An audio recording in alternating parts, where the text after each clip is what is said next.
নবী সাল্লাল্লাহু আলাইহি ওয়াসাল্লাম একটা হাদিসের মধ্যে বলেছেন যে তোমরা কি জানো কিয়ামতের মাঠে সবচেয়ে বড় মিসকিন কারা হবে?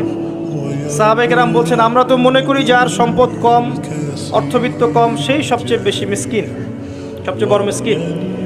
আল্লাহর নবী সাল্লাল্লাহু আলাইহি ওয়াসাল্লাম বলছেন বরং প্রকৃত মিসকিন সে ব্যক্তি যে কিয়ামতের মাঠে নামাজ, রোজা, হজ, যাকাত আমলের নেকি নিয়ে উঠবে, পাহাড় সম নেকি নিয়ে উঠবে, কিন্তু অনেক পাওনাদার দাঁড়িয়ে থাকবে। কারো হক নষ্ট করেছে, কারো গীবত করেছে, কারো কাউকে অপবাদ দিয়েছে, কাউকে অত্যাচার করেছে, সবাই দাঁড়িয়ে থাকবে।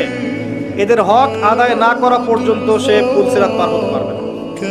তখন কি করতে হবে? নিজের নেকি ওদেরকে দিতে হবে, কারণ তখন কোনো বেচা কেনার সুযোগ নাই, হক আদায়ের কোনো সুযোগ নাই। নিজের নেকি ওদেরকে দিয়ে শোধ করতে হবে। নেকি শেষ হয়ে গেলে কি হবে? অন্যের গুনাহ তার আমলনামায় আসবে, পরে দেখা যাবে ওই ব্যক্তি জান্নাতে চলে গেছে আর এই ব্যক্তি পাহাড় সমান নেকি নিয়েও জাহান্নামে চলে